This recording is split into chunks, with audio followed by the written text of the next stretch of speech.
Arturo Montes de Oca, bienvenido a CEJUV, estas charlas que estamos organizando con ustedes, los candidatos a la elección judicial. Muchas gracias por aceptar la invitación. Al contrario, Marco, muchas gracias. Un placer saludarte y de antemano, gracias por ese espacio que nos brindas y sobre todo a la población, a la ciudadanía que conozca los perfiles de los candidatos en esta elección histórica, que para mí, además de una obligación cívica, que es ir a votar el 1 de junio, es una elección en la que los legisladores, la reforma judicial y el propio INE nos está dando la graduación como ciudadanos. Es una Sí, verdadera graduación como ciudadanos en ese deber cívico, porque me parece que tenemos la oportunidad no solo de elegir a las personas por primera vez que nos van a juzgar, que van a estar en los tribunales, en los juzgados, sino elegir aquellos perfiles, ¿sí?, que van a terminar con esas carencias que la gente ha manifestado de manera reiterada. Y inclusive nos está dando la responsabilidad como ciudadanos de evitar que perfiles que no son idóneos o claro, cuestionables claro. lleguen ahí, porque lo tenemos en nuestras manos, en el voto el 1 de junio. 1 de junio, salgan a votar. Esto que dices se me hace muy interesante, Arturo, porque, o sea, verdaderamente nos quejamos mucho. ¿Sí? Somos una sociedad que se queja mucho y está bien. Que va a llegar no sé quién, va a llegar un perfil de no sé quién, van a poner a no sé quién. La solución es salir a votar, ¿no? Informarte, elegir a los perfiles que quieres que solucionen esos daños, esas carencias y votar, ¿no? O sea, selecciona los perfiles y vota. Sí, exactamente. Al final del día lo tenemos en nuestras manos. Sí. Entonces, bueno, antes de entrar en tema, quisiera que te presentaras, que nos dijeras quién eres, tu nombre completo, cómo estás en redes sociales y que nos cuentes de ti, de tu formación, de tu trayectoria. Con gusto, claro que sí, Marco. Mira, yo soy Arturo Montes de Oca Galvez, soy el número 29 en la boleta rosa, en un rosa similar a este color. Candidato a magistrado de Candidato a magistrado a circuito. circuito, magistrado federal, los Uh-huh. que trabajan en un tribunal colegiado. Me gustaría empezar diciéndole a la gente qué es un Sí, tribunal colegiado, qué se hace en un tribunal colegiado. Un tribunal colegiado de circuito tiene dos funciones fundamentales. Una de ellas es revisar las sentencias de todas aquellas autoridades de primera instancia que hemos escuchado, que nos comentan los sí, abogados, que pues un juzgado civil, el Supremo Tribunal de Justicia, una junta, bueno, las entonces juntas de conciliación, a los tribunales laborales, y revisa también las sentencias que dictan los jueces de distrito en los famosos amparos indirectos. Las sentencias que hace un tribunal colegiado son sentencias de amparo y los tribunales colegiados están integrados por 3 personas. Cada tribunal puede ser un hombre, una mujer, una magistrada, un magistrado y tiene un equipo de trabajo que los acompaña. La idea es que a partir del 1 de junio podamos elegir a esas personas que van a conformar esos órganos colegiados, revisores. revisores, Y exactamente. tú estás contendiendo, no sé si la palabra sea contendiendo, pero En participando esta elección por un lugar de ellos. por estar en un tribunal revisor, Es que correcto. son juzgadores que se llaman magistrados. Magistrados y que para efectos prácticos, tú eres abogado y lo sabes perfectamente, prácticamente la instancia terminal en Sí, Aguascalientes. ahí se acaba. Prácticamente ahí se acaba porque son muy poquitos casos y es un diseño constitucional que así debe de ser, porque si no, no tendría tiempo la Sí. Corte de resolver todo. Entonces, esa es una responsabilidad que tienen las personas que van a ser electas el 1 de junio. Yo soy abogado por la Universidad Autónoma de Aguascalientes, estudié una maestría en Derecho y una especialidad en Sistema Penal Acusatorio y Derechos Humanos en la Universidad Panamericana. Ok. He tomado diversos cursos dentro de la Escuela de Formación Judicial, antes Instituto de la Judicatura, que es una especie de universidad interna que tenemos Sí, en el Poder Judicial. incluso tienen ustedes un cursos para secretarios y para jueces Es que correcto. son especialidades. Exactamente, es una especialidad. Qué bueno que tocas el tema porque me parece que las personas deben de entender más o menos cuál es el perfil de las personas que le llaman de carrera judicial. Ujú. Para entrar actualmente al Poder Judicial necesitas hacer un examen. Para ir al eslabón el primer eslabón de la carrera judicial, que es el de oficial, necesitas hacer un examen y un curso Sí, para que solo te permita estar en unas listas que cuando hay una oportunidad te llamen a concursar, la concurso y la ganes. Para ser actuario lo mismo, para ser secretario, que es el puesto que desempeño yo desde el 2014, tanto para juzgado, para tribunal colegiado, está el famoso curso de secretarios. Es una especialidad en la que te vas todos los días de lunes a viernes, de 8 a 10 de la mañana, y después sales a trabajar sí. con exámenes, con cursos prácticos y que te da una habilitación para poder ejercer el cargo. Ese cargo, le repito, yo inicié como oficial judicial, fui secretario particular, fui actuario, trabajé en un juzgado de distrito como secretario y actualmente soy secretario desde el 2017 en el tercer tribunal colegiado, secretario de tribunal colegiado. He estado aquí en Aguascalientes y también tuve la fortuna de estar en el estado de Sinaloa, en el juzgado primero en Culiacán. Tuve la suerte, me saqué la lotería. ¿Complicado? Sí, desde luego, con otro tipo de complejidades, otro tipo de materia ambiental, temas de comercio exterior, temas de importaciones, al final del día tener un puerto muy cerca. Sí. Y la verdad es que me encantó la experiencia, fue el primer nombramiento que me dieron como secretario y yo me saqué la lotería porque soy de Aguascalientes y el juez con el que me dio la oportunidad lo mandaron a trabajar aquí a Aguascalientes, entonces pude regresar a mi casa. Ok, coincidió, qué bueno, hiciste familia y todo, muy bien. Así es. También estuviste en el litigio, ¿no? Claro que sí. Yo realmente mi carrera judicial la inicié en 2011. Yo previamente, desde que estaba en la universidad, en quinto semestre, me incorporé a una firma de abogados, una firma prestigiada de abogados aquí en Aguascalientes. Empezaste a chambear. Así es, desde pasante, desde sacar las copias, desde empezar a litigar, hacer tus pininos que le llaman los abogados. Sí. Tuve la oportunidad y la fascinación que compartimos, que es el litigio. El litigio. Bastantes años, y mi servicio social lo hice en el Servicio de Administración Tributaria, y me gusta comentarlo de eso porque me parece que son las instituciones más especializadas, Sí, claro, más capacitadas y más nobles que hay en el país, ¿no? Realmente me forjó muchas tablas, y posterior a ello fue que me incorporé al Poder Judicial de la Federación. Entonces tienes muchos años ahorita, ya tanto de carrera de abogado, en el litigio, en el servicio público, en el servicio de administración tributaria, la parte fiscal, te incorporas al Poder Judicial Federal, y me interesa lo que dijiste, que tienes desde el 2014 siendo secretario de un tribunal. Sí, empecé en un juzgado de distrito, como te comentaba, en Culiacán, como secretario, y luego estuve en el juzgado primer distrito aquí en Aguascalientes, un par de años, en el primer tribunal colegiado, ya como secretario también, una temporada, y finalmente donde me encuentro adscrito el día de hoy, que es el tercer tribunal colegiado. Sí, ya llevo una carrera de más de 10 años haciendo sentencias. Es mi labor principal, esa es mi chamba, mi trabajo como secretario es redactar las sentencias, hacer una propuesta para que uno de los magistrados a su vez la suba al pleno, sí, que es donde fallan los tres integrantes del tribunal. Y me gustaría comentarte algo bien interesante que quizás la población no sepa, y si lo sabe, reforzarlo, que al día de hoy esas sesiones son públicas, esas sesiones donde se fallan los asuntos, y la podemos ver por internet en tiempo real, prácticamente en un formato similar al que estamos teniendo aquí el día de hoy en esta grabación.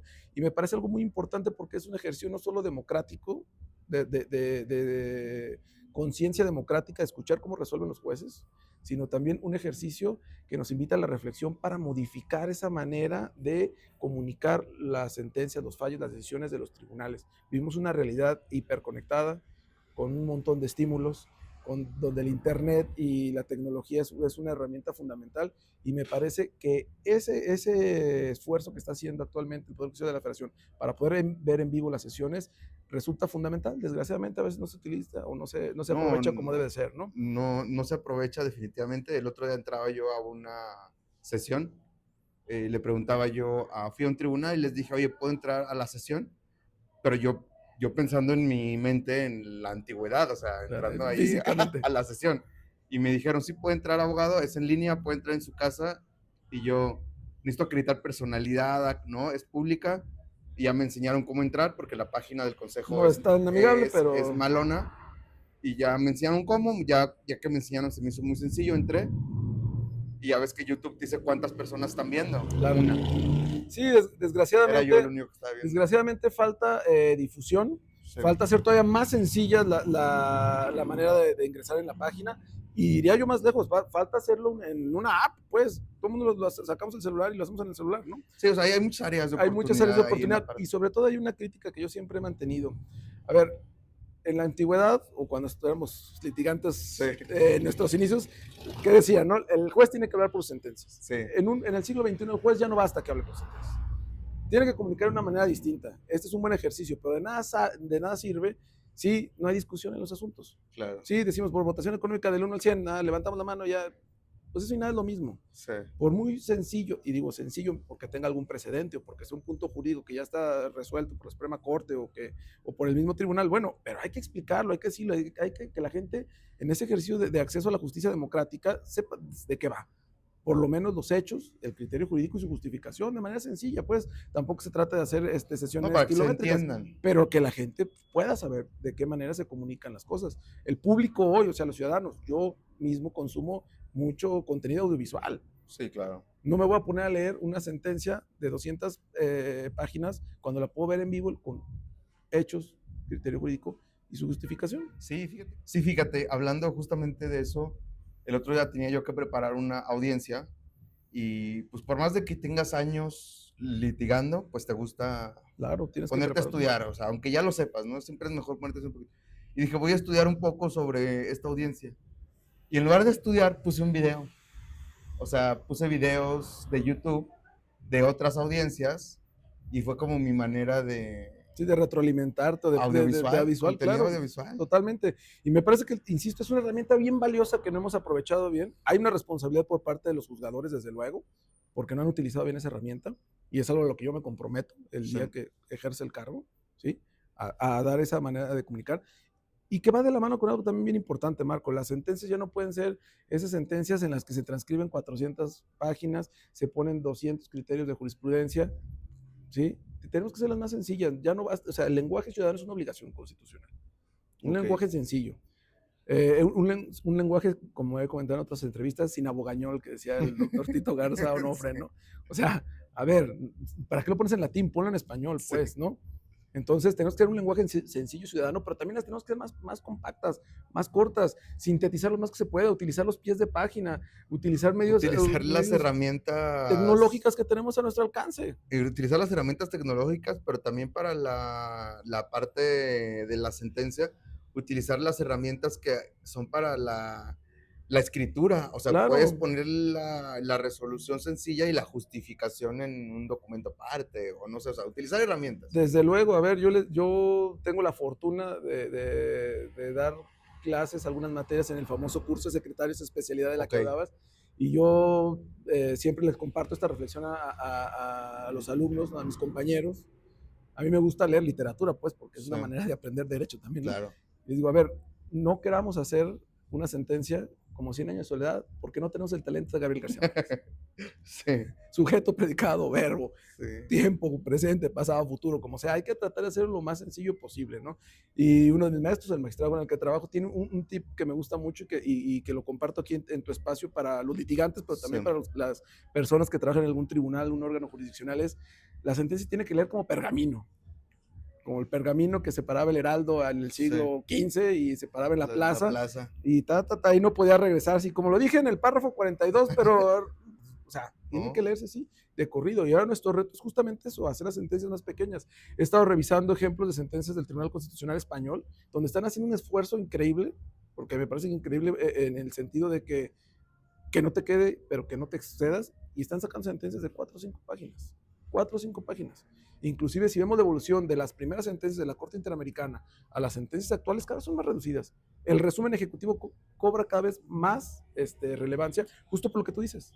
Vete a los anexos, vete a tal. Utiliza los Claro, anexos. cuando eres litigante lo entiendes muy bien los anexos, ¿no? Sí, Remítete aquí, vete a este punto, aquí te lo pongo. A veces hasta armar la demanda es crucial para que el juzgador la entienda y la haga suya más fácil. Y es una contraprestación que tiene que tener el juzgador.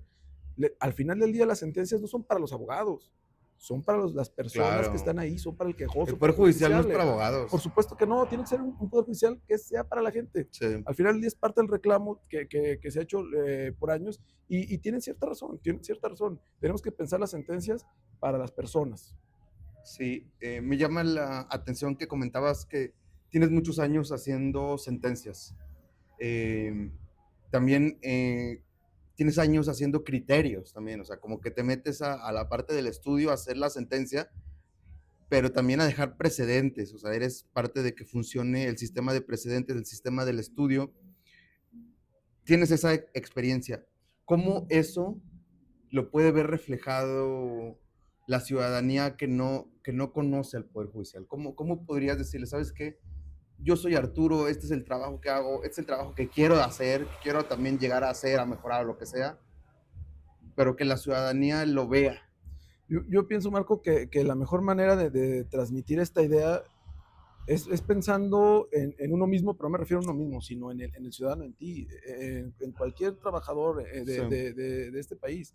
Nos acabamos de pedir un café y la persona que lo preparó lleva un oficio. El claro. barista lleva un oficio, tiene un arte. El que es ese mes del carpintero lleva años haciéndolo. Tú no Sí, eres el mismo abogado de hace 10 años, sí. ni de hace 20, ni cuando empezamos en la universidad a litigar, ¿no? Sí, Lo mismo soy yo.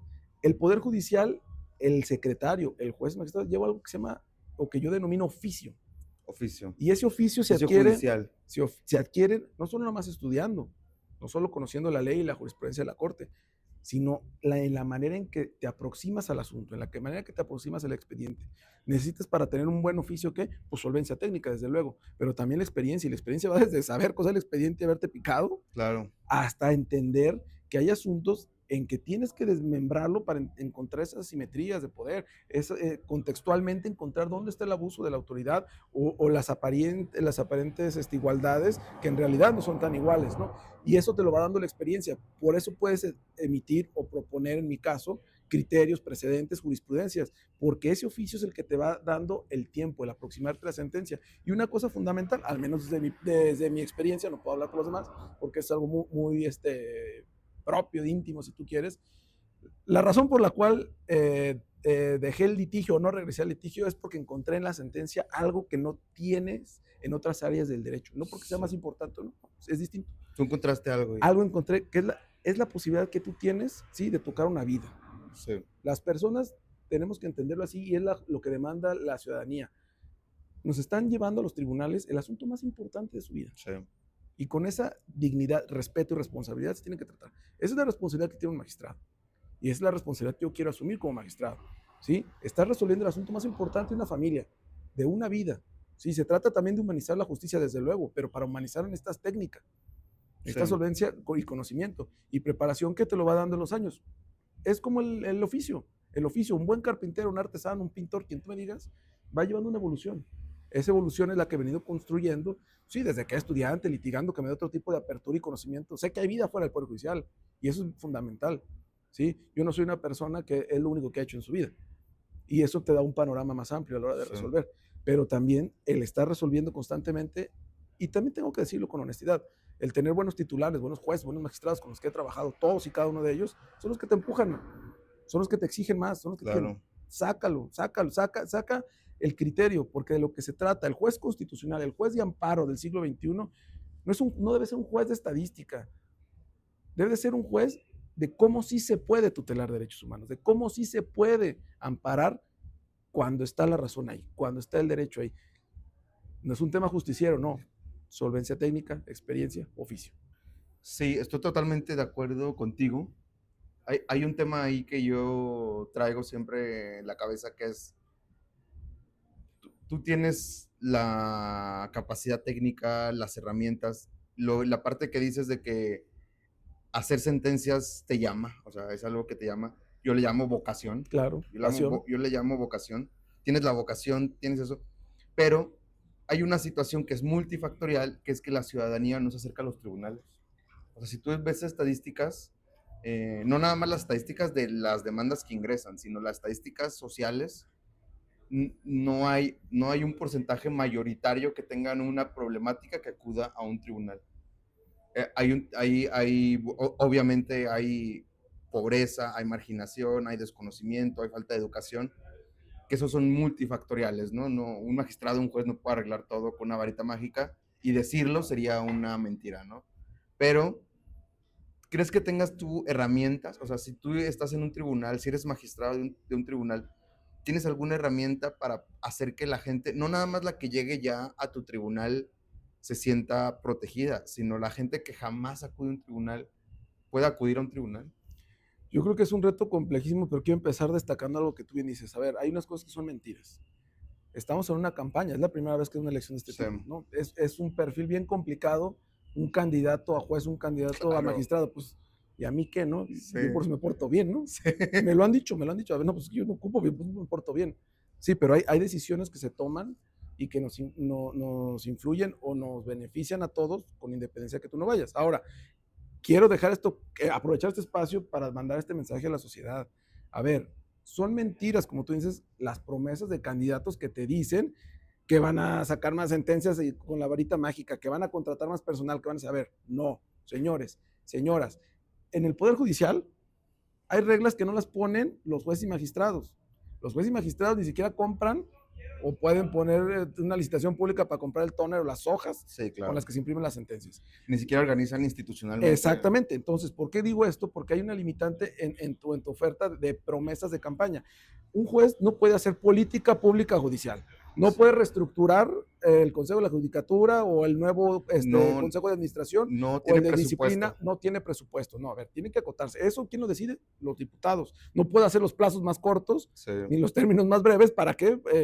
A quitar etapas procesales para que sea más rápido. Ni siquiera para favorecer Sí. la impartición de justicia pronta y expedita. No. Eso lo puede hacer solo el Poder Legislativo o, en su caso, el órgano de administración que a partir de septiembre va a estar en la Ciudad de México. Entonces, ¿pero qué es lo que sí puede hacer un juez? Lo que sí puede hacer un juez al día de hoy, y debe de hacerlo desde antes de la reforma, es la manera en que se aproxima a los expedientes. ¿Y por qué digo desde antes de la reforma? Porque como secretario yo ya lo hice. Ya estar ahí es de testimonio, están los precedentes, están las jurisprudencias, y es algo bien sencillo. Para empezar, a lo que le duele a la gente es el retardo de la impartición de justicia. Tampoco es algo exclusivo de este país o de Aguascalientes. En la historia de la impartición de justicia es la historia del rezago, dicen, en todo el mundo. Sí. Y esto lo va a conectar con una idea, esa sí es a futuro. ¿Qué es lo que sí podemos hacer? Dejar de pelotear los amparos. Hacer realidad el tercer párrafo del artículo 17 constitucional, el famoso principio de resolución de fondo. Eso sí podemos hacer. Lo podemos hacer ya. ¿Sí? Lo que podemos hacer es cambiar la mentalidad de cómo te aproximas al expediente y las partes y los secretarios. ¿Cómo nos aproximamos a él? ¿Para qué? Para evitar los peloteos que estén yendo y viniendo, yendo y viniendo. Porque eso desgasta a las personas no solo económicamente, sino en tiempo, en esfuerzo. Ya digamos que se muera en un regreso. ¿Cómo se dice? En sentir que el tribunal me está ayudando. Claro, claro, porque al final del día es agotador. Yo les insisto, esas personas quizás no duermen porque, y vuelvo a lo mismo, está en juego el asunto más importante de su vida. Sí. Entonces, esa es una primera manera de aproximarte a la impartición de justicia pronta, resolviendo de una vez por todo el expediente, evitando idas y vueltas de los amparos. Otra manera que se conecta es la manera en la que utilizamos nuestros recursos tecnológicos, como bien lo decías, la tecnología, estos esfuerzos que tenemos a nuestra mano para hacer las cosas más eficientes y para lograr ese reto que es titánico de hacer sentencias breves, de hacer sentencias que a la gente le interese leerlo y además de comunicarlo bien. Vuelvo a lo mismo, el juez del siglo XXI ya no puede limitar, si es que el juez habla por sentencias, no, tiene que salir a comunicarlo. ¿Y cómo tiene que salir a comunicarlo bien, ¿no? A comunicarlo? Pues ese es el gran reto. Hay precedentes de la propia Corte en temas, por ejemplo, de derecho de réplica en el famoso Twitter, Sí, que se empezaron a dar esos famosos criterios. Oye, pues qué padre que tú salgas como funcionario público y te apalanques de tu cargo público sí. o de la institución pública para hacer publicidad, pero cuando yo te pido algo, resulta que, no. Ese es un canal, no, pídemelo por otros canales porque esto es nada más. Sí. No, señor. La Corte lo dijo desde el 2018 y luego avanzó en el 2019 incrementando sus criterios. Mi reflexión es, bueno, eso lo hacen las personas de la administración pública generalmente, el ejecutivo que le llamamos, sí. pero no hay un impedimento de que el Poder Judicial lo haga. Había una herramienta muy valiosa dentro del Consejo de la Judicatura que era muy poco utilizada, que tenía una división en la que tú comunicabas tus sentencias. Te ayudaban a hacer, ahora sí, convertir la sentencia en una nota periodística para que fuera atractiva, claro, que cumpliera con pues hasta los estándares y tamaños de una impresión. De una nota, como de una nota, que hace la Corte exactamente, actualmente. Exactamente, las famosas síntesis, nomás que hay que hacerlas interesantes. Sí. Hay que hacerlas más dinámicas, hay que hacerlas en formato podcast, hay que hacerlas de otra manera, porque si no la gente no las lee. Usar la tecnología. Usar la tecnología. Sí. Y esa tecnología va no nada más para comunicar, para inclusive implementar el trabajo. Tenemos que abrir nuestra mente como juzgadores a los problemas que están en la actualidad. Sí, y es un tema que se me hace, no lo había pensado, pero ahora que lo dices y lo reflexiono, el uso de la tecnología ha roto la figura de la intermediación. Claro. En todo. Claro. En todo. O sea, con políticos, con deportistas. La intermediación se está acabando. Antes estábamos intermediados por medios de comunicación, por jefes de colonia. Hoy estás intermediario por nada, por tu dispositivo. Entonces, esa parte de eliminar la intermediación a través del uso de tecnologías y generar canales directos entre juzgador y ciudadanía puede ser una herramienta Socializar la justicia. para acercar a la sociedad Claro. con el juzgador, si le sumas también las sentencias que sean comunicativas para la generalidad, no comunicativas para expertos, y si le sumas a eso, reducción de plazos. Claro. Entonces, ¿tú crees que eso sí es posible? Yo creo que sí es posible. Yo creo que sí es posible porque, insisto, a ver, una primera manera es dejar de pelotear los amparos. Sí. Pero eso ya está, eso ya lo debemos de hacer hoy. ¿Sí? Eso ya está ahorita en ley. Claro, en la Constitución. En la Constitución. Y ya tiene rato. Entonces, ¿qué es lo que tenemos que hacer ahora como juzgadores? ¿Qué es lo que tenemos que comprometernos estos nuevos juzgadores? Pues es a comunicar, porque finalmente están depositando tu voto. Nos estamos graduando como ciudadanos Sí. y yo voy a decidir quién va a estar representando a mí como ciudadanía, como democracia en ese tribunal, en ese juzgado, ¿no? Ok. Sí. Pues también tenemos un deber de comunicación, quizás no sea el mismo de un diputado, de un senador o de un gobernador, presidente municipal, no, pues, pero tienes que, la manera de comunicar es de manera constante, es tus sentencias. Tenemos que acercarlas a través de la tecnología. A través de la tecnología, haciendo las sesiones más amigables, explicando, porque justamente se te determina el intermediario.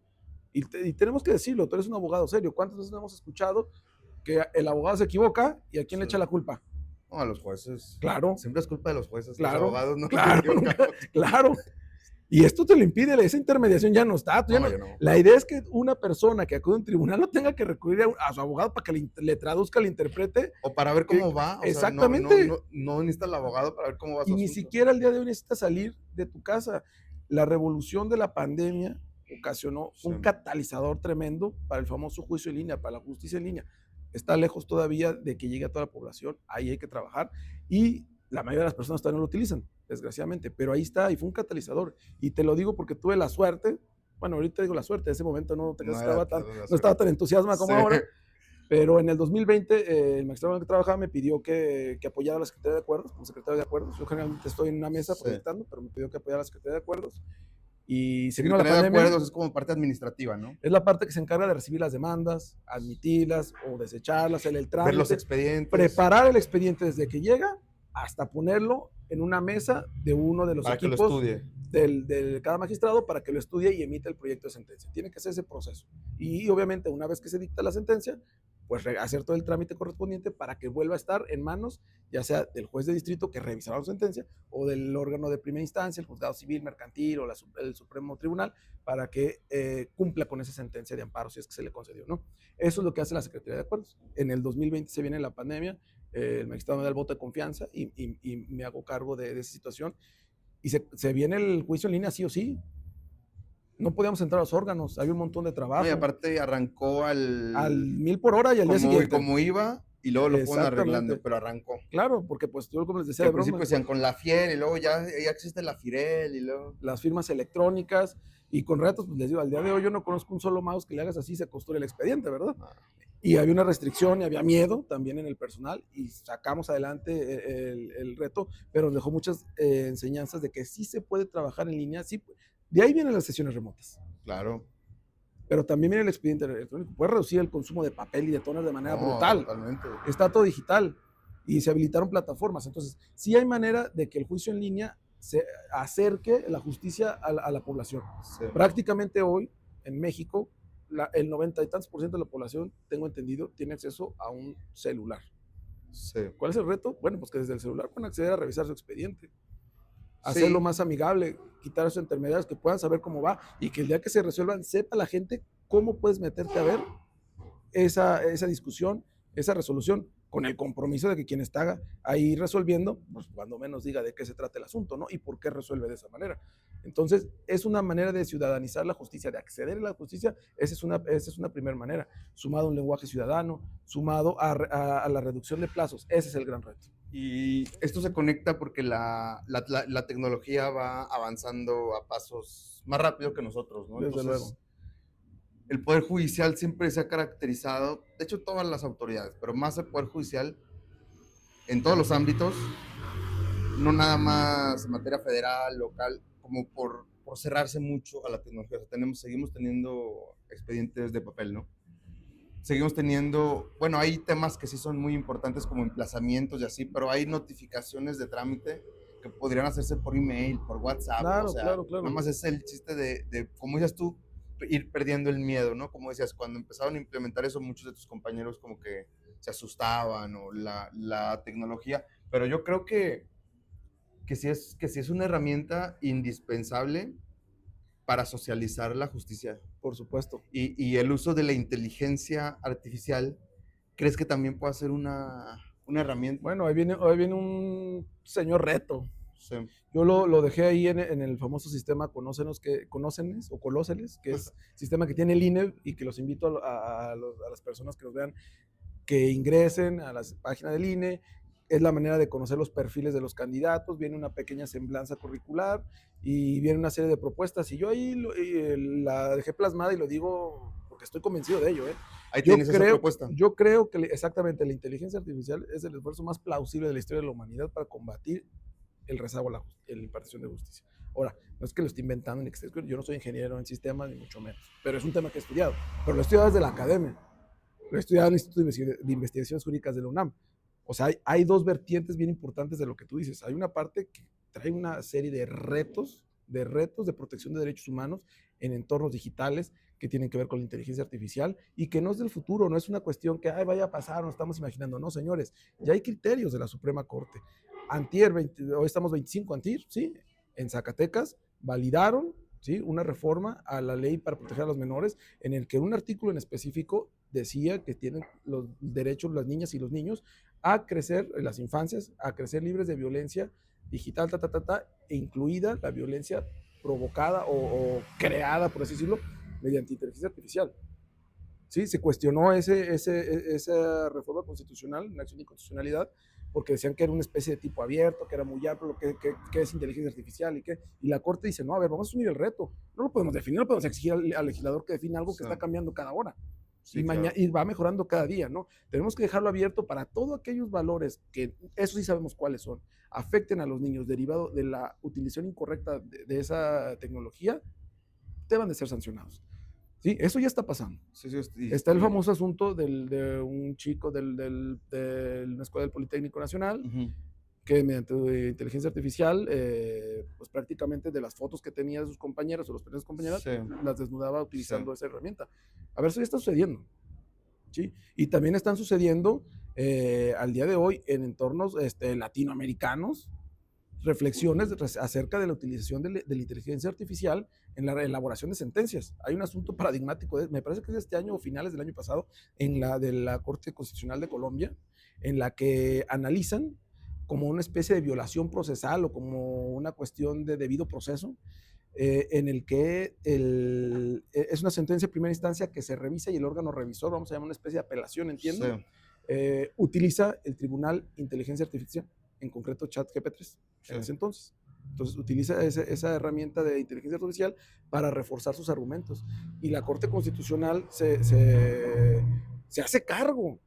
O sea, se hace cargo. Puede tener la salida más fácil y decir, no, lo que tú quieras y demuéstramelo. No, a ver, me hago cargo.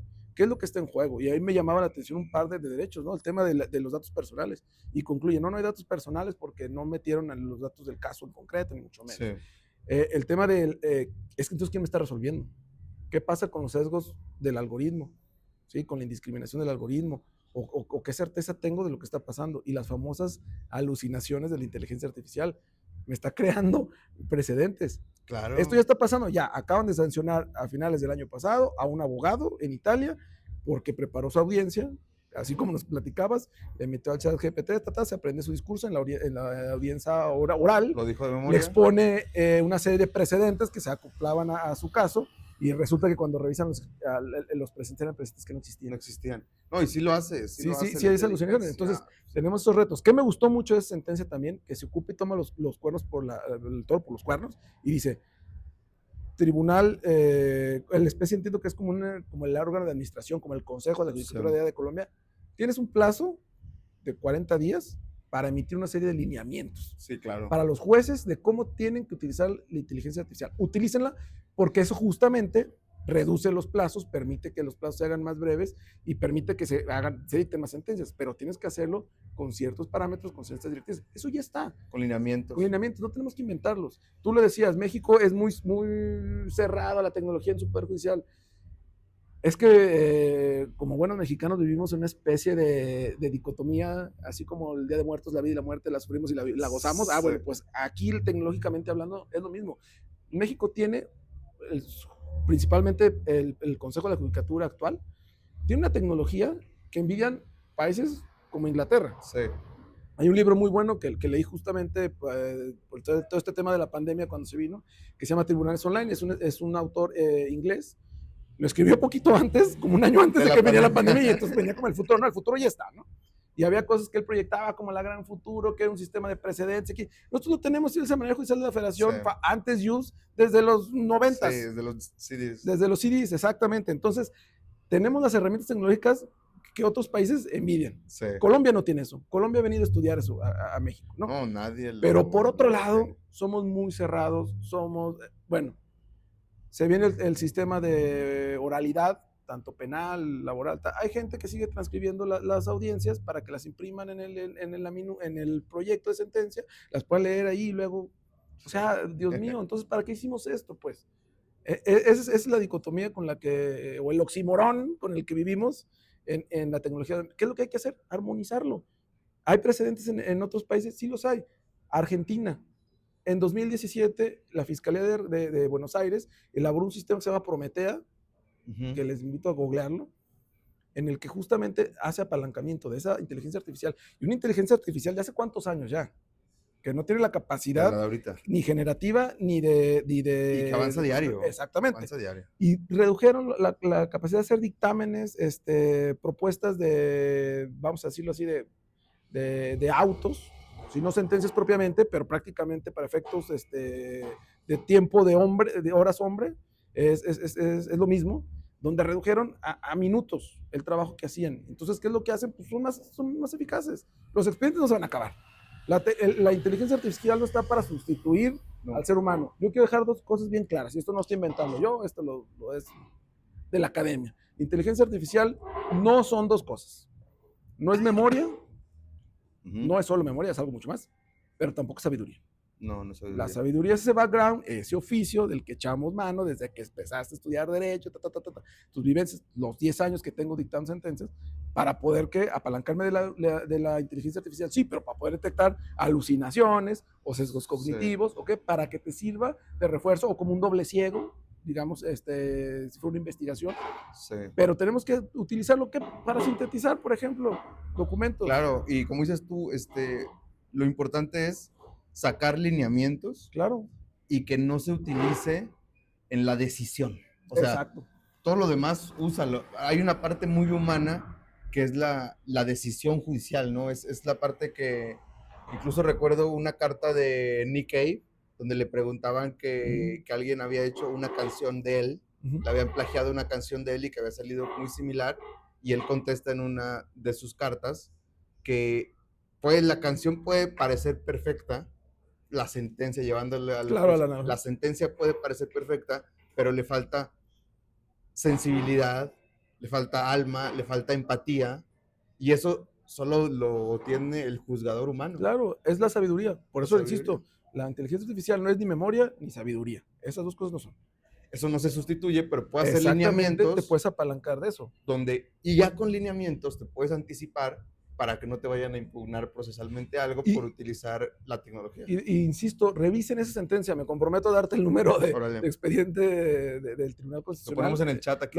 Claro que sí, y porque vale la pena dar esos lineamientos. Dice, a ver, no puede haber una sustitución en la decisión, en la valoración de los hechos, en la valoración de las pruebas y en la motivación.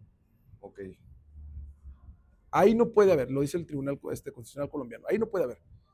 Pero ¿por qué estoy hablando del Tribunal Constitucional? ¿Por qué estoy hablando de Argentina? ¿Por qué estoy hablando del tema de Italia? Porque lo que se está utilizando es la tecnología al servicio de la justicia. Y esa tecnología no es privativa de México. Podríamos decir, bueno, es que el código de comercio en Argentina, en Turquía o en Estados Unidos no es lo mismo. Inclusive el sistema anglosajón, del common law, es distinto en algunas cosas al de tradición latina Sí. o al español, al mexicano, ok, sí, pues, pero la tecnología no. O sea, esa tecnología no. Esa tecnología no. Tenemos que voltear a ver esos lugares donde ha sido exitoso, no estar inventando Y hilo donde ya negro y lo implementaron replicarlo. y ya están Y donde ya resolviendo. se tropezaron. Ahora, Claro. yo les planteo y les pregunto al auditorio, ¿ustedes creen que no hay abogados que están haciendo conceptos de violación con inteligencia artificial? Ya las hay. Ya estamos. Obviamente sabemos que hay alucinaciones, que los fundamentos van a estar mal, pero te ayuda Claro, a reducir procesos, claro. a reducir procesos, no a decidir, no a generar la sabiduría, no a generar el Claro. argumento, el agravio, la razón, pero sí te ayuda a reducir procesos. Yo quiero hacer una confesión cuando litigaba, hacer los famosos antecedentes del acto reclamado, que son fundamentales, Sí, fundamentales. Me daba sí, claro. una, no pereza, sentía que era una pérdida de tiempo. Pérdida de tiempo. ¿Por qué? Porque yo conocía perfectamente el expediente. Sí, Yo sabía qué había pasado en cada auto y sabía la historia y más hasta lo que no está en el expediente, lo sabes como sí, abogado. ¿Ok? Y por eso sientes que es una pérdida de tiempo. ¿Qué pasa si nos apalancamos de tecnología para hacer esos para todo eso. antecedentes? Ujú. Sí, Y enfoco mi tiempo en hacer ciertos conceptos de violación o afinar ciertos antecedentes en los que yo quiero que no, que el contexto es muy importante, ¿no? Por ejemplo, ¿no? Entonces, para eso nos sirven. ¿Hay ejemplos exitosos? Ya los hay. Ahora, hay otro, digamos, otra mitad de este tema, que son las violaciones a derechos humanos propiamente dichas, derivadas de la inteligencia artificial. ¿Las hay? Sí, sí las hay. claro. Hay ejemplos también del famoso discriminación del algoritmo en el estado, me parece que es de Alabama, o del Sí, sur de los Estados Unidos, en el tema de las medidas cautelares, donde lo utilizan los jueces para imponer las medidas cautelares a sus penales, y a la comunidad afroamericana le imponía sí, siempre penas más, el más algoritmo se ha altas. visto que es racista, a Claro, veces claro, claro, xenófobo, claro, claro, claro. pero como dices tú, no es llevarlo a eso, o sea, No, tienes que es utilizarlo aprender para de eso. otras cosas. Y es aprender de eso. Ahora, la comunidad europea ha hecho un esfuerzo, me parece que es la legislación más completa, mejor aplicada, éticamente más responsable respecto a la utilización de la inteligencia artificial. Sí. Tenemos que voltear eso. Ahora, hay un reto que también no podemos ignorar. Mucha restricción, poca innovación. Ese es el dilema en Estados Unidos, es el dilema en China y es el dilema en la visión europea. Sí. Pero nosotros no podemos querer inventar el hilo negro, tenemos que avanzar. Ahora, regresando al punto, ¿eso lo puede hacer un juez? No, bueno, es que no lo puede hacer, es su obligación saberlo. Ok. Es un juez del siglo XXI. Sí, estoy de acuerdo. Los problemas son del siglo XXI. Sí. Quizás los problemas de los seres humanos siguen siendo muy parecidos desde la historia de la sociedad Sí. moderna, cuando menos, ¿no? Sí. Pero no se potencializan, ni se manifiestan, ni se expresan como se están expresando el día de hoy en entornos digitales, sin desintermediación, la comunicación, los celulares, bla, bla, bla, bla, bla. Entonces, tenemos que estar a la altura de esos retos, tenemos que estar a la altura, pero sí con solvencia técnica, Claro. con bases científicas de lo que vamos a decidir. Sí, se me hace muy interesante esa visión, Arturo, honestamente. También yo creo que la tecnología no nada más es una herramienta de comodidad, es una herramienta que soluciona temas sociales. Yo estoy de acuerdo que, la tecnología al servicio del poder, que el poder judicial sigue siendo poder, la tecnología al servicio del poder es una herramienta que ayuda a resolver situaciones y problemáticas sociales. Y concretas. Y concretas, o sea, si bien en un proceso, al momento de eficientarlo y de reducir horas a minutos, ya estás ayudándome en la tutela judicial efectiva, que es un principio del 17 constitucional. Pero también, utilizándola bien, va más allá y sí se vincula con soluciones de problemáticas sociales concretas. Se nos está acabando el tiempo, Arturo. Ya para ir cerrando, no sé si quieras platicarnos tú. Ya tenemos esta visión que a mí se me hace muy interesante de los procesos, de la tecnología, de la vinculación social. Esta parte tuya, que es tu vocación de hacer sentencias, platícanos cuál es la visión que tienes o cuál es la configuración que tienes de la idea de justicia. ¿Cómo entendemos la idea de justicia para ti, sabiendo de antemano que aplicar la ley estrictamente no es sinónimo de justicia? Claro, bueno, es un reto bien complejo, porque al día de hoy, como lo ha dicho Atienza en un libro que se llama Dignidad Humana, ya no se pueden resolver los asuntos de un todo o nada, con reglas, con la famosa aplicación del silogismo, aristotélico. La sociedad se ha vuelto mucho más compleja que eso. Para eso, ¿qué se requiere? Solvencia técnica, experiencia, oficio. Esa visión que tienes de tener el juzgador contemporáneo, que al menos esa es la que yo aspiro, con la que me comprometo a tener, implica también por un tema de humanismo, o sea, tiene que ser una justicia más humana, más cercana, de puertas abiertas, pero no de discurso. No basta con que es que ya va a estar, güey, abierta mi puerta siempre en el despacho, pues sí, ¿de qué sirve que me recibas si no entiendes el asunto? Si cuando te llega no puedes distinguir que hay contextos, ¿sí?, que te permiten, bueno, más bien que te exigen que te pongas los famosos lentes y veas las cosas con distinta perspectiva. Y no me refiero nomás a la perspectiva de género, la perspectiva de infancia, de adultos mayores, grupos vulnerables. Sí, no es lo mismo resolver un divorcio en la ciudad que un divorcio, por supuesto que no, en un sector vulnerable, en una comunidad. Ni el reto de la justicia ambiental, que me parece que junto con la tecnología y la inteligencia artificial es el tema de este siglo. Claro. Es el tema de esta década. No puedes entender los asuntos ambientales, ¿sí?, si no tienes una cosmovisión más amplia, si no entiendes la prueba científica, si no entiendes que va más allá de una simple regla y de una premisa mayor, premisa menor. Claro, los temas ambientales no se pueden solucionar revisando si algo es conforme a la ley. Por supuesto que no. Y eso es un tema de justicia social, porque generalmente los mayores dolores de las personas, de las comunidades, de los grupos vulnerables en temas ambientales no están en la ciudad. No están en la ciudad, y tenemos que entender eso, y tenemos que entender dentro de esta nueva configuración legislativa que parece ser que tiende a acotar, por ejemplo, las suspensiones, los efectos de los amparos. Ese es el reto del que tiene que echar mano un juzgador con experiencia, con oficio, para que sea un juicio de amparo de cómo sí se puede tutelar derechos humanos, sí, no cómo es más fácil para mí quitarme el asunto. No es como fácil resolver. Exactamente. ¿Tú crees que si llegas a ser juzgador, por más de que tengas buena voluntad, estarías de manos atadas y no poder resolver conflictos o situaciones sociales ambientales por leyes, por reglamentos, por disposiciones administrativas? A ver, yo pienso que luego llegamos a esas falsas dicotomías, ¿no? Sí. Nos posicionamos en un tema de absolutos, pues.